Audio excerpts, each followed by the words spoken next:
You are listening to the Horse Radio Network, part of the Equine Network family. What does it take to breed and train a sport horse from the ground up? This week, we're talking to an American breeder about just that. Thanks for tuning in. From Heels Down Mag, a podcast where horse pros chat about what's happening in the horse world over drinks. Welcome to Happy Hour. I'm Justine Griffin. I'm Jessica Payne. And welcome to episode 113 of Heels Down Happy Hour. What's going on? How's it going? I know poor Ellie is hauling a horse right now. So we're going to catch up with her in a minute. But how are you, Jess? What's going on? I'm good. Everything's been busy here, but a nice couple weeks at home, which will be nice. And then back on the road, back to Tryon in a couple weeks. But we're just enjoying. The weather is like very nice right now. So it's actually been a lot of fun just to be at the farm, and the kids have been running around, and Hudson's learning golf. So he's been so good. Oh, I know. I feel like your home farm is your guys' favorite hotel. It is. It is our favorite hotel. That's exactly it. But I hear you got a good drink this week that came from a listener. I did. So thank you guys so much for indulging in my bourbon, infatuation, I guess I'd say, because I don't really venture out. So I had two different listeners actually send me this recipe, and I'm so excited. It's called a bourbon margarita. And so I literally just got the second one, and I was like, oh my goodness, I have to try it. So I have not made it yet, but I have all the ingredients to make it this week. But I want you guys to try it with me this week. It's the best whiskey margarita, they say. You do 1 ounce of bourbon, 3/4 ounce of the Conturo, 1.5 ounces of lime juice, an ounce of agave, and salt to salt the rim. And then they say just run the slice of lime around the edge of a margarita glass and dip it in salt. You add the bourbon, Conturo, lime juice, agave syrup, and a couple of ice to the cocktail shaker. Shake it for 5 to 6 seconds and till the outside's frosty, they say, and then strain it and serve in the prepped margarita glass and fill it with ice, and you're ready to enjoy. Okay. I didn't believe that this tip. Okay. This is the tip, though, is that if you want a stronger drink and you want a little, not so much sugar, they just say use less agave. Interesting. Okay. So when you first told me that this was the drink you're bringing tonight, I was like, I don't know if I can get behind this, but I don't know. It sounds pretty good. I'm really excited to try it, because with two listeners that sent literally bourbon margaritas, I was like, I have to try it. So I was like, I have to bring it, and I really want you guys to try it with me because it sounds so good.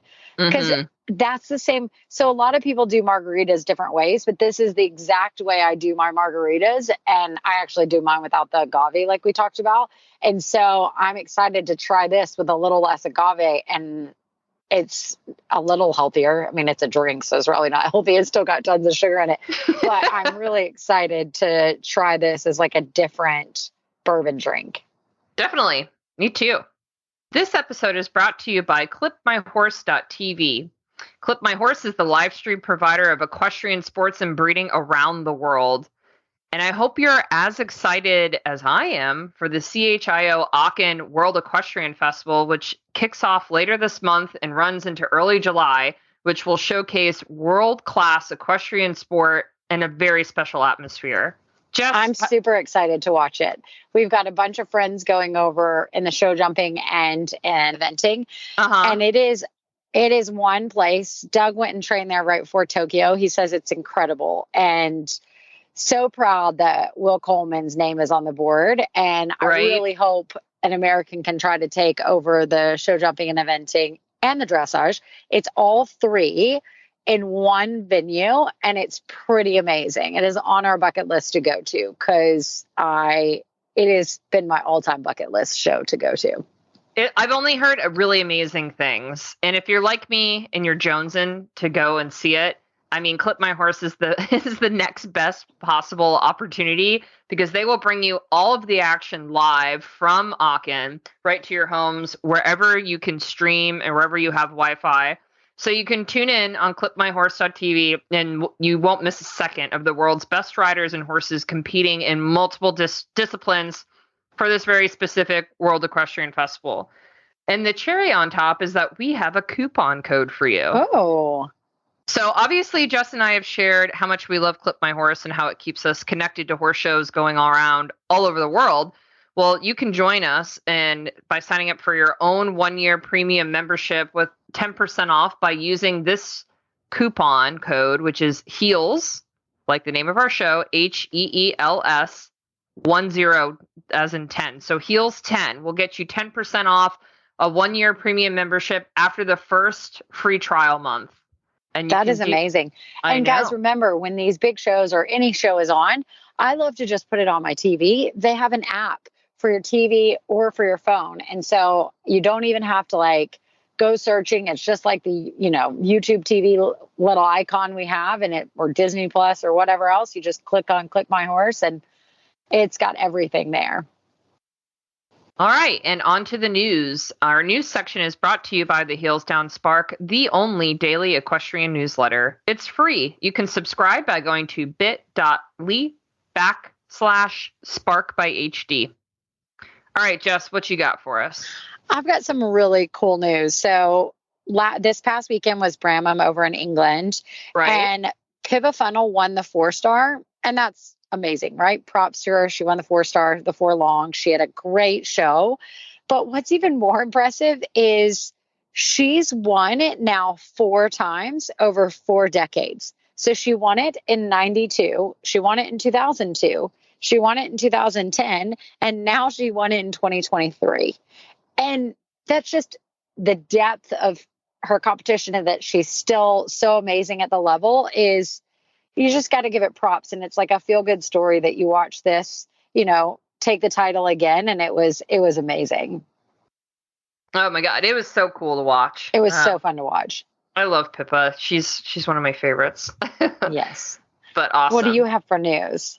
So I have a fun sciencey story.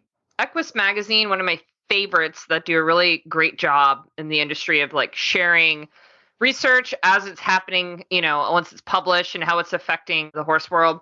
They published a story that sheds more light into how horses' vision, one, differs from ours as humans, but also how we should really consider the way they see the world and how they approach certain scenarios, right? So I learned some things from reading this story. The first thing is I didn't know this, but 23% of horses are nearsighted, which means that they don't see details clearly until they get pretty close to an object. And 43% of horses are farsighted, which means they're able to make out details only as they get farther away from an object. So when I think about that, like when I think of near and farsighted, I think of when we drive a car, right? Like whether you can see things from far away or you need to be closer to see things. And I'm not sure, like as an amateur who's owned a variety of horses, I've got 2 horses now. I probably couldn't tell you if one of mine was nearsighted or farsighted, but it's probably an important thing to know, especially when we're asking them to do specific jobs like gallop through the woods and come out and jump a ditch or, whatever it is. So that's something I thought that was something super interesting to keep in mind. Also, another cool factoid from this story, which we will absolutely link to in the show notes, is a horse's visual range stretches from the end of their nose. So think about how they look down to the end of their nose, all the way around to an imaginary line extending straight back from their hip, which is pretty cool to think that, obviously with their eye placement, that they don't really see that great right directly in front of them, but they see this interesting vision from the side that it goes all the way that far back, which is pretty cool to think about. Yeah, that's really interesting. The story also gets into about how evolution has played a role in how horses can be highly aware of peripheral motion. So obviously they're prey animals. They are highly sensitive to certain movements, but that's been there for their survival. But also now, as they don't have to react in that way as often. It's just interesting to think about how horses perceive the world and perceive their surroundings when we're asking them to do specific things, right? That really go against a lot of their natural instincts, and to be mindful of those things. So we will share this story in the show notes, and you guys can read more about horses, how horses see. Hi, Ellie. How are you? We heard you were hauling the horse trailer all day. Oh, yes. Why I thought I could do it all in one day. Hey, been there, Been there. I know what you're doing. Literally crossed the entire state from top to bottom, past Boyd Martin's place on my way, said hello, and then my said goodness. goodbye. So, yeah. But I'm happy to not be driving anymore. Oh my Right? gosh. I feel like we need Boyd Martin to send us a picture of the cat couch you sent him. Right? I wanted to stop in, and if I wasn't, on the move, I would have just been like, so I don't even think he's there right now, but I would have been like, you like your cat couch? So funny. So Ellie, what news do you have for us? Yeah. So I wanted to do more looking into like how air quality impacts horse health, especially with wildfires and everything. Since I was having to deal with that, I was doing a lot of research, and I actually found a couple of good articles about, what it kind of means for horses. So like the AQI is divided up into like a score of 0 to 500. Okay. And it's like broken into different like colors from like green to like purple, which is like super hazardous. And really and truly for horses, like anything above 150, you really ought to limit riding and exercise until the smoke clears. And this Dr. Pinkerton, who is at UC Davis, talked about how smoke inhalation really can cause a whole bunch of issues. And it doesn't even matter it does matter, but even a small, mild case of smoke inhalation can take 2 to 4 weeks to fully recover from, because of just, this is the largest organ in the horse's body, and they basically can inhale a lot of smoke. With wildfires, you have to worry about the particles that are actually in the smoke. So it's not just, it's little solid particles, little droplets, and they can be, as tiny as less than a micron in diameter. So not even like visible to the human eye, but still can cause issues with the lungs. And so moral of the story is just when you're in this kind of wildfire smoke advisory period, it's really important to monitor your horses for their respiratory rates. So it should be like 12 to 24 breaths per minute. And if that starts to go up, that's when you would start to be concerned. And then also just, nose gook and also like coughing and things like that. But he made a really kind of scary comparison. And that was that at rates where the AQI is higher than 300, where it's considered hazardous to people, that's like the equivalent to a horse smoking 80 packs of cigarettes per day. Oh my goodness. So that's kind of scary. And in those kind of levels, they need 6 to 8 weeks to recover. So this is something that, I'm very fortunate that I didn't get to those levels, but it's something that is definitely scary to think about. But then the other article from the horse just talked about what you should do in those kind of situations and how you can help your horses. So obviously, you can't really improve what's around you, right? You can't magically make the air better. Air purifiers in a barn, I don't think would be very successful because of the magnitude of size. But the biggest thing is to make sure that they are close to their water and have lots of fresh water, because the water actually helps to keep their airways moist, which helps kind of filter out some of those particles and allow them to kind of get stuck in the nostrils as opposed to going into the deepest parts of the lungs. They also actually considered feeding like an omega-3 or fatty acid, because that might actually help horses that already have respiratory conditions. And then other things like, since they have to be in more confined areas because you're trying to limit the activity that they're doing, things like keeping fans going and actually soaking hay and using like dust-free beddings. So that way they're not having as many of the environmental irritants that would normally be in the barn, to try to limit all irritants that aren't the smoke, because they're already having to combat all of that. That's a lot. It's funny because it depends on where you live and what type of natural disasters you have to prepare for. And I don't know, maybe because I'm from Florida, that preparing for the hurricane with the horses seems less overwhelming than having to deal with that. That's like Oh, quite yeah. a bit. Yeah. I mean, it's something I've never had to deal with before. I mean, I've never even heard of anything like this in the Northeast during my lifetime. So it's definitely spooky, because even if it like looks fine, it might not be fine. Like there was a couple times here where it smelled like burning plastic because, unfortunately with wildfires, it's not just, trees. There's a lot of chemicals and stuff too. So it's scary that you can't put like magical respirators on all the horses, but definitely good stuff to keep in mind for sure. Absolutely. So shout out to everyone who supports our show on Patreon. We really appreciate any little bit that listeners can donate. You help keep this show on the air. And in return, we try to provide you with really great exclusive content, whether that's interviews with Jess and Doug and what's going on inside their farm and their training practices, or what's up with Ellie and Matt at their farm up in Pennsylvania, or even me with the thoroughbreds here in Florida. We try to give you some extra perks and some fun things on Patreon every month. If you want to support us, you can do that by going to patreon.com/heelsdown.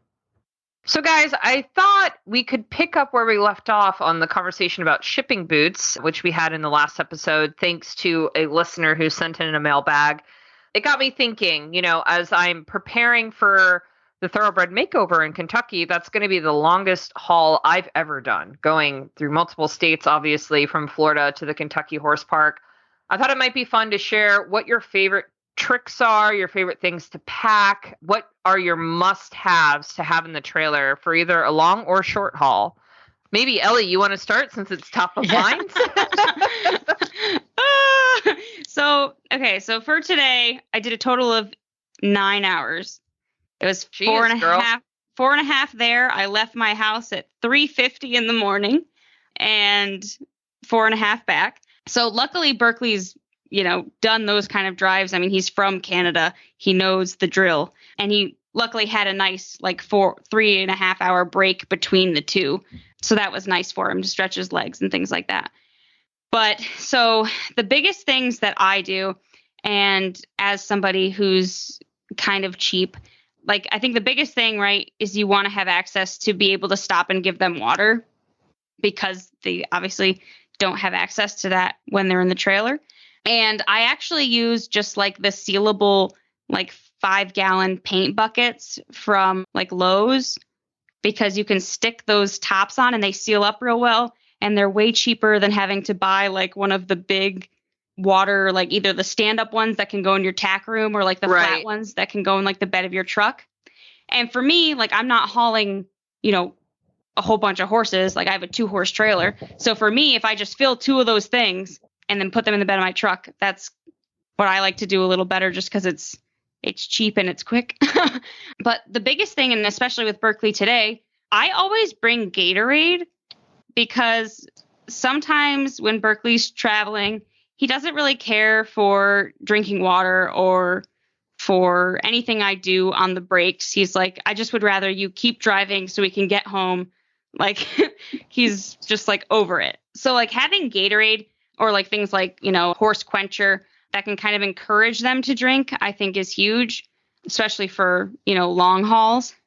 And then obviously he got his ulcer guard this morning.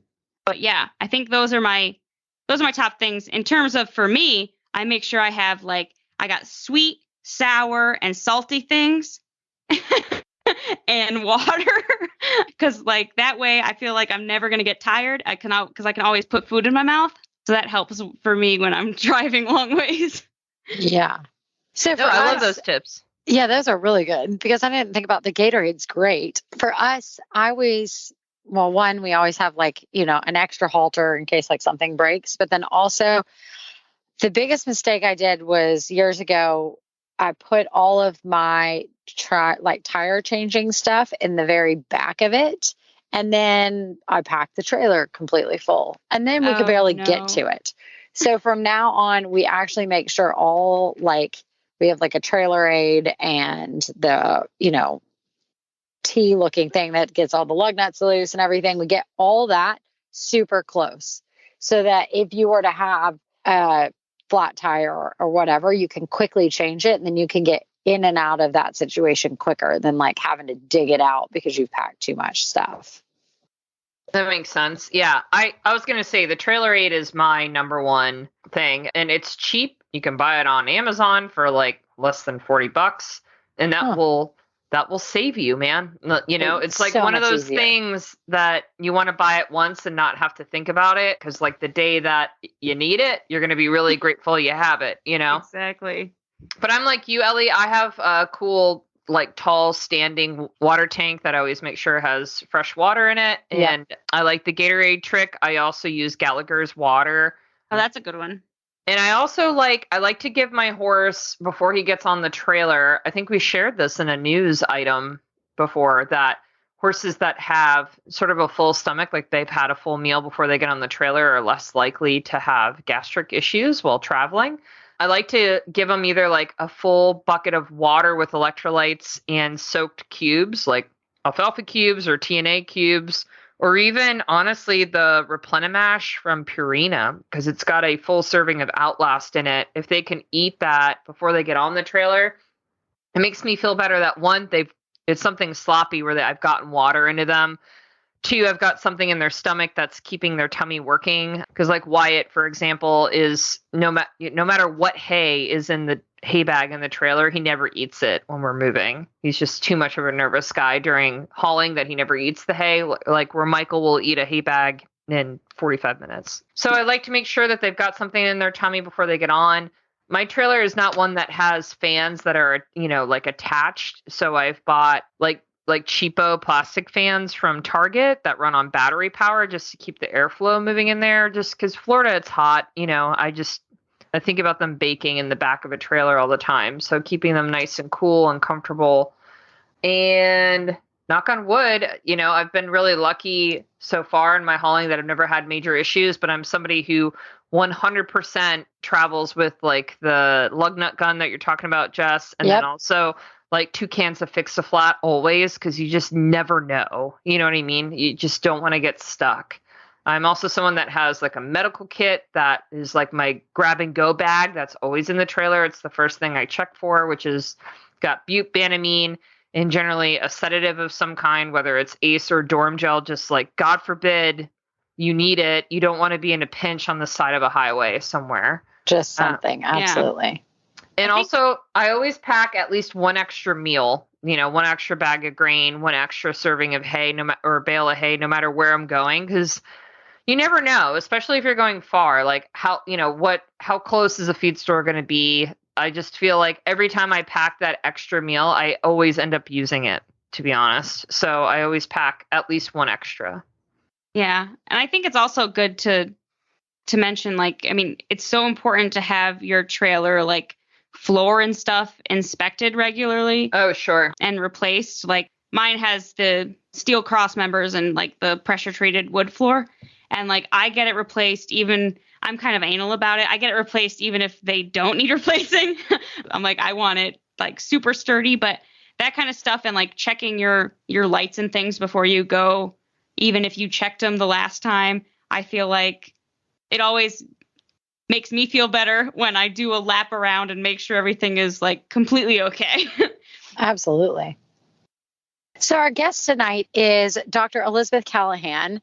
She is a breeder that she's actually ridden through the intermediate level herself in eventing. She got her silver USDA medal on an off-the-track thoroughbred. Last year, she had a pretty impressive result saying that she had horses in the 4, 5-year-old young event horse, the 3-star and the 5-star, all at Maryland last fall that she had bred. And she was the top scoring future event horse overall on the West Coast and the top future 3-year-old in the U.S. last year. So she has some impressive results from her breeding. She loves to breed for sport. And so welcome. Thank you. Thank you for asking. So I know you love to talk about breeding. And for all of our listeners, we have probably gotten 5, I think, of Dee Dee's babies. We have one called Lysander, who's since moved on, but he went advanced. We have Quantum Leap, that you guys, most of you know, is one of our 5-star horses. We have Dee Dee's favorite one in the whole barn, Carl or Camarillo. That is a joke because Dee Dee is actually really obsessed with Quantum or Cuberon, but her ugly stepchild something is Carl. And so she has a love-hate relationship for that one for sure. And she's just glad she doesn't have to ride it. So Yes, definitely. especially when we share lovely pictures of that one that circulates once a year of Carl over his first ditch. Oh boy. It is a good one. So, well, I'd love to talk about where do you even start when you're wanting to like buy a young baby horse to bring up the like levels of the sport? Like where would we even, how do you guys go about like picking them for, because you do such a great job of knowing which young horse or baby would be suited for myself or Doug or Justine. So tell us a little bit about like what goes on in your head when thinking about it, because you have such an impressive resume of young horses. Well, I think the first thing is that in the U.S., we have a huge supply of really well-bred horses. We just can't find them. You know, we have now the bloodlines in the U.S. that are equal to Europe. Same bloodlines, same quality, but we're spread out over a huge country. So I think that the horses are there. They just require a lot more looking. And I guess the first thing you have to be really cognizant of is what are you looking for? Because the horse that's suitable for, say, Doug is not going to be suitable for me. So I think that looking for breeders that have produced upper level horses that you've seen, and, you know, especially there are a couple of us now that have produced, you know, multiple advanced and 4-star, 3-star horses. So looking to one of them to start is great. And I think the problem is it's really just hard to find that information. You know, the USEA is now starting a better database, or hopefully more of a database where we can get some ideas. But I think that a lot of people are either overmounted, especially adult amateurs that buy, you know, really flashy horses that really have way too much athletic ability for what they need. And I think the pros a lot of times get discouraged looking and, you know, go to Europe, which I can't blame them. I mean, it's a lot easier to find something in Europe than it is here. But I think the quality is the same nowadays. Yeah, no, I think it's impressive because what exactly, like when you're looking for, let's say for the sport of eventing and you're trying to breed one of the upper level ones that could be a 3 and 5-star, what are you looking for? I know you've got, it's pretty impressive in the dam side, but what are you looking for sire wise and dam wise?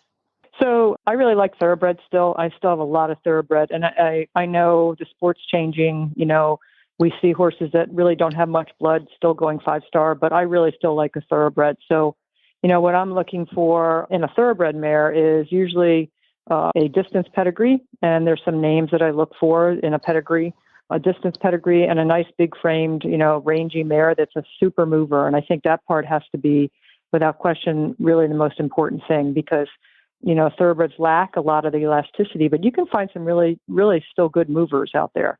And those mares make excellent dams. And then as far as stallions, you know, I look for stallions that are really good jumpers because I'm crossing them on my thoroughbred mares, but they have to jump across the fence. I can't have a horse that's a show jumping horse that goes straight up.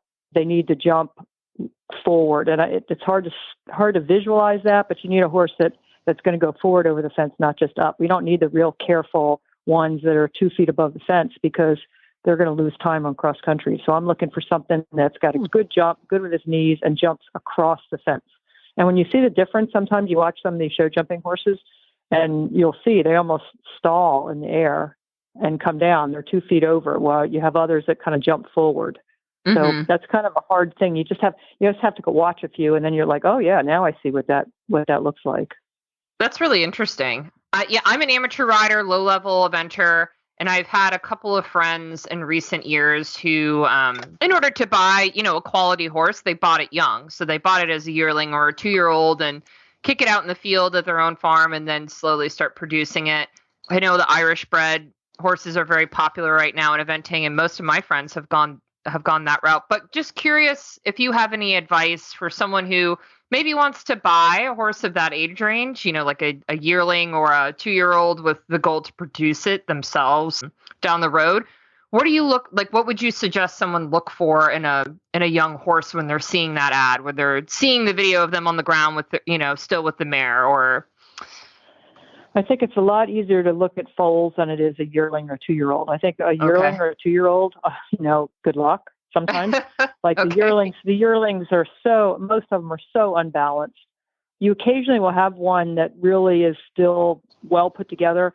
And I think just looking at the way they move across the ground, like lightly, that they're, running them, they're out in the field, they're able to do lead changes. They can turn on a dime. They can, they look like an athlete. You have some that don't, but they kind of canter like plow horses. And, that is not going to be an upper level horse. It might be a fine, training level below. I think for the adult amateur, you're looking at temperament. You want something that's friendly. It's been handled. No offense against the horses that are bought in Ireland, but, most of them come straight out of a field. Right. And they have not been handled very much. And, that's tough. Some of those horses are really tough. And I think finding something for an adult amateur that's been handled, it's got good temperament, that, that and some of this is just figuring stuff out, but what sire produces very good temperaments. There's some that are known to produce good temperaments and some that are known to not. And so looking for something like that. And then, what level of athletic ability do you need? Do you need that 5-star horse that can turn on a dime and can dump you in a second? And we're looking at some horses that won't be named at that point. She does refer to him quite often. Oh boy. Or do you want something, that might not be that athletic, but it's going to carry you around safely and it's going to be a good citizen. And I think sometimes you can tell the temperament, how they've been handled and stuff like that, even as a yearling or a 2-year-old. For a lot of it too, you're going on pedigree, because like a yearling or a 2-year-old, it's not very well balanced. I think you have to have some idea of pedigree and kind of, this pedigree is known to be kind of tough. This pedigree is known to be pretty easy. Those are things to look for. Sure. I mean, that all makes sense to me. Okay, so say you buy the yearling and it comes home to your home barn with your horses in your backyard, and you're an amateur like me. I mean, what's important for bringing on a young horse, especially if you're not a professional and you don't have a big program going? What advice do you have for owners of, what are those early days? What should they look like at the farm for a young prospect? So my young horses live out 24/7, except if the fields get too muddy for them to lie down, because I live in a really wet area. So during the winter, there's no dry spots. So they'll come in at night during the winter. Other than that, they live out. They don't get blanketed, but they do get handled. So they come in twice a day to eat. They get fly sprayed. They get their feet picked. They're learning to stand in cross ties right now. They'll wear fly boots if I don't want them stamping too much on the ground. I think all those just basic good citizens, practice loading on a trail or practice, all those things. I think that you can still treat them like horses, but have manners. And I think that's the most important thing. That's going to be, they're going to trust you. You've given them all sorts of experiences. You can do some in-hand work with them, as far as moving away from pressure and that type of things, just so that they're well-rounded citizens. But you have to let them be horses. If you can turn them out with other young horses, I think that's the best. But if not, they need to go out with some other horses at least. That's really good advice, because that's what, we have ours kind of out in the field with other horses. Sometimes, currently the younger one is out with my 5-year-old because they look about to be the same size because he stopped growing. And I don't think, unfortunately, he's going to grow any bigger at 5. So we're stuck with like a 15-1 Honey. So I love it because we do the same. We bring our young ones in, and I think it really does make a difference. They are a lot easier, I will tell you, to break if they've been handled, especially just how Elizabeth was talking, because it's so important with those first couple of days when they're used to you and you're lunging them and doing all that. When we start to break them, it's been night and day, because not to throw the Irish under the bus or anything else like that, but we got one from Ireland that had literally just been brought out of a field, not touched. And it was so quick. It dumped Doug faster than Carl. Don't worry. It was very, very quick in those first couple of days. So I think it is very important. But speaking of which, I think the breeding for sport in America is an up and coming industry. You talk about there's other breeders out there. They really are doing it. And can you tell us why and how it's so important to support the U.S. breeders over here? Well, first of all, I think horse prices are astronomical in Europe. And in my opinion, Europe doesn't sell us their best. Like they keep the best for themselves. So I think that that's the first thing, is that you're not buying, the best is hidden away somewhere. So I think that that's important. Secondly, there's some diseases that we're seeing now in horses from Europe that are associated kind of, in Europe, a lot of the young horses grow up almost like cattle. They're in big, I want to say feedlots, but big enclosures with, 20 or 30 or 40 other horses. They're fed a lot of silage, and that's just Europe. I mean, there's nothing wrong with that. That's a different way of raising horses. But we're seeing some diseases like EDM, which is a vitamin E deficiency, which is showing up in some of these, I think, more in horses imported from Europe. And the problem is it doesn't show up until they're older and they're competing. And then there's no pre-mortem diagnosis at this point. It's only after a necropsy. So, it's a different way of raising horses. And I don't know why we should be seeing more of it now, but we do seem to be seeing it. And, unfortunately, you can have a pristine vetting now, and 2 years from now, your horse could develop EDM. And I do think it's a little bit more prevalent in some of the European warm bloods. So that's what we're hearing too, is that it's more prevalent over there as well. Yeah, the horses we've seen. And I think it's because of, like I said, they're raised, really, a lot of them come in for the winter and live in big barns with, they don't go out on pasture or anything like that until the pastures are good again in the spring. And I think that tends to be a little bit, maybe part of the issue. I don't have the answers. I mean, I'm not the one investigating it, but I do think that the way we raise horses over here may give us less of an inclination. I'm not going to say we're clear of it, but less of an inclination toward it. But honestly, the best reason is because I think we have the horses here in the U.S. and we should be supporting our U.S. horses. Absolutely. I'd love to see the whole team on U.S. horses. Honestly. Right. That would be pretty amazing. That would be awesome. Well, thank you so much for joining us. And we love all your insights and everything else, and hope our listeners got a little bit of knowledge about how to bring up some young horses and support the U.S. breeders. It was great. Like I said, it's a huge topic. We don't have all the answers, but if anyone has any questions, I'd be glad to help. I love matchmaking. Perfect. Awesome. Well, thank you so much. Thank you, guys. All right, guys. It's time for Rose and Thorn. Who wants to go? I can go first. Okay. Do it. So my rose would be that my physical therapy is going so well. I'm getting towards the end of it. I'm starting to feel like my leg is somewhat normal again. So I'm really excited about that. Yeah. So I'm able to do more movements and just getting stronger and stronger. So I'm really excited about that can just kind of be in the past. So I'm thrilled about that. And then my thorn is, it's breeding season and it's just annoying. We're trying to breed the Star Witness horse to Chaco 2. And so we kind of like last minute, she like came into heat like really quickly. And so it didn't take. And so now we have another round of it. So I've just been taking her back and forth to the clinic to keep getting checked. So I'm hoping she takes this time and that we can have a healthy little colt next year, or filly, whichever one, you don't know. So just one, but I'd really like her to take, and I think it'd be a really, really cool baby. So I just have to get through the frustrating process of driving it back and forth, and then hopefully it will become my Rose. There you go. I know. Fingers crossed. That's exciting.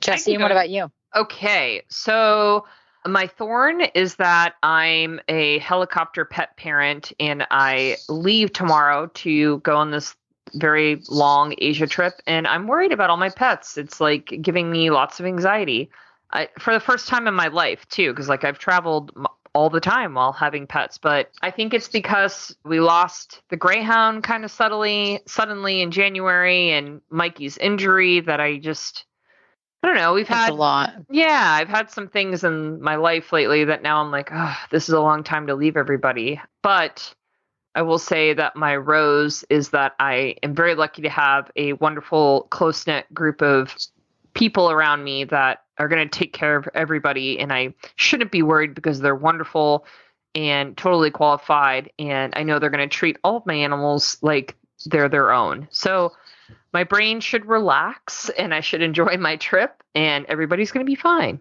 Okay? Absolutely. They will be fine. But yeah. Lots of stuff this week with just, the whirlwind of life trying to get everything ready to leave. But what about you, Ellie? Well, my rose and my thorn are also connected because it is Berkeley getting his standing MRI done today. Oh, boy. I mean, he's so mildly lame right now. It's basically just, I want to make sure it's nothing soft tissue before I put him back in work, because if it is soft tissue and I do damage.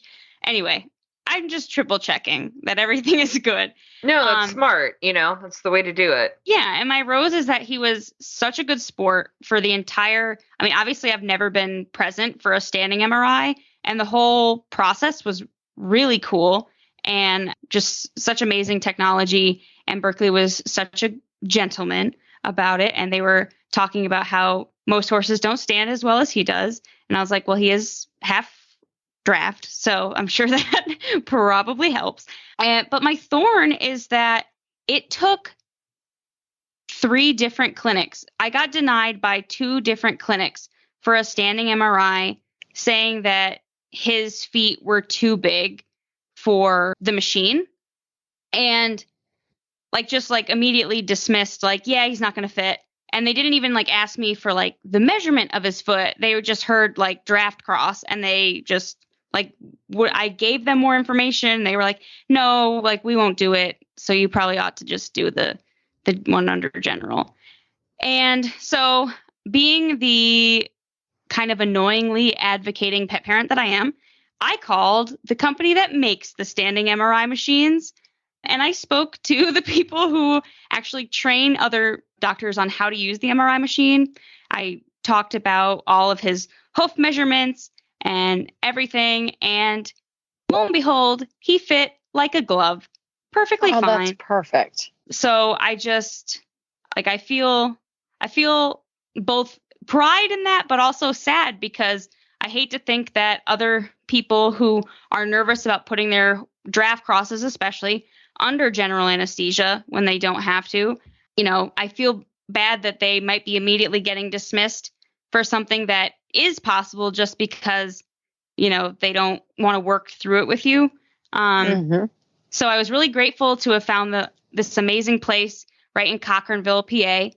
The place is called Equigen, and literally right around the corner from Boyd Martin's place. And it was such a good experience for me and for Berkeley, and he's able to be home tonight. He's able to not be recovering from getting general anesthesia. He's going to be able to go outside tonight. And I'm happy about that, but I'm sad that more clinics aren't being as open to it and kind of just dismissing based on size without making sure they're not too big. That's a lot. I mean, I just feel like that's added stress that's not necessary. And I understand to the professionals, they have to ensure all this, right? But that's just a lot of, that's a lot. Yes. Yeah. But I feel like too, I have pictures of his measurements, and I'm actually going to contact both of the places and be like, look, if a horse has these measurements, they will fit in your machine. Because I think they should know. I mean, just because they might not do a lot of draft crosses doesn't mean they aren't able to. So I'm hoping that will at least help more people in my kind of situation to be able to have this kind of experience with their horses. Sure. All right, guys. So I have a mailbag that came from our Facebook group that I thought, Jess, you're the only one who can answer this, but we'll be very supportive. Perfect. The person who posted it made it very clear that it was a mailbag that they wanted us to answer on the show. And we have talked about this previously with other guests and hosts like Alex Wells when she was on the show. Anyways, so Jess, the question is, I'm curious about riding while pregnant and during postpartum. This poster has a doctor who is not very familiar with horseback riding and is weighing heavily on the safer side.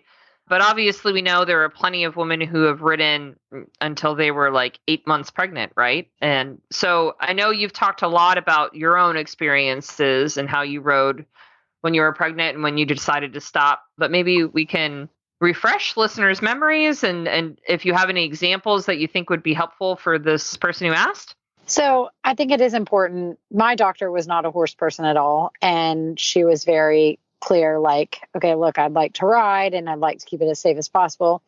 And so I would involve your doctor and just kind of maybe break it down and maybe they don't want to really talk about it. And the easy answer is to say no. Well, maybe just kind of say, hey, look, like, so just example for myself with Hudson, I rode till and it was my first. So I wasn't very big at the beginning. So I was like 5 or 6 months pregnant, and I had a really good friend, kind of like, she wasn't pregnant at the time, but then got pregnant. And she was just like, as long as it's like in your pelvis, you're probably pretty safe. She was like, don't ride ones that you think are going to be bad or tricky or anything like that. Definitely don't do those, but try to do the ones that like are just pretty even going and that you don't think you're going to get like bucked off, because it is still a risk.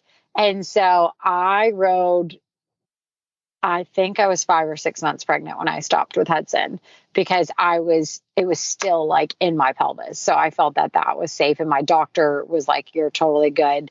That is like totally fine. I talked about like what kind of exercise I could do. I was just conversations with the doctor was the best. And that's what I do, is be like, look, like, why can't I ride? Like, is there something going on? Because she knew I rode that long with my first one. And then I went in I was pregnant with Abigail. And at 8 weeks or 9 weeks, I had something, I'm terrible about medical language or something, but basically there was something that if I was to like jar it or something, I actually couldn't exercise at all.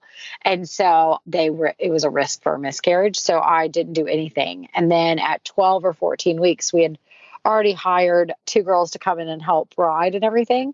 So at 12 or 14 weeks, my doctor's like, okay, now you could ride for like another month and a half. And I was like, okay, well, at that point, like, I've already given up and I've already done it. So I chose not to ride with Abigail at all because of the situation that happened in the beginning. Then I just was like, I didn't ride. So I rode probably 5 or 6 months with Hudson. And then I had that situation with Abigail, and I went to the gym, and I actually did a lot of like Pilates and stuff classes.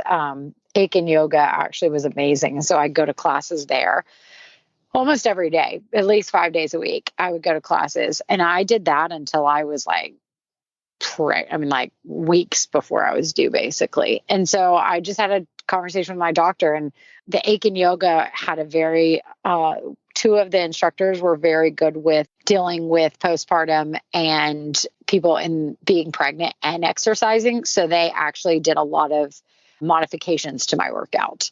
So I think that's the biggest thing, is like, find people that if you're going to work out or if you're going to ride or something like that, that they have experience with it. And so I think my biggest thing for you is to ask the doctor why he's not comfortable you riding, because he doesn't understand riding, or is there something else? And ask him whatever kind of other exercises you can do. And if he's giving you the clear to do everything, then, maybe it is because he's just not willing to be open about the horses. I feel like that's great advice. And I've written stories on this topic. I've obviously, I've never been pregnant, so I can't speak to that, but I do feel like it's so individual, right? Everyone has such a unique individual experience. Well, I have friends that have ridden till they're 8 months pregnant. I mean, they're totally fine.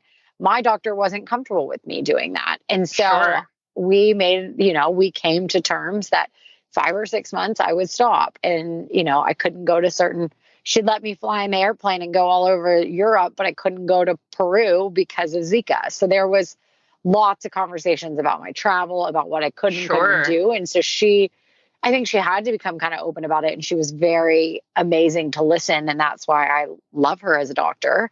And so I think that's the biggest thing, is they've got to have conversations with you and have you understand why sometimes. Cause like, I would have loved to go to Peru and Doug was in the Pan Ams that year. And I watched it with my best friend at the lake house, because she's like, absolutely not. It's not worth it. And she's like, but don't worry, next week or 2 weeks later, you could go to Europe. And so then I was, okay, there's a happy medium.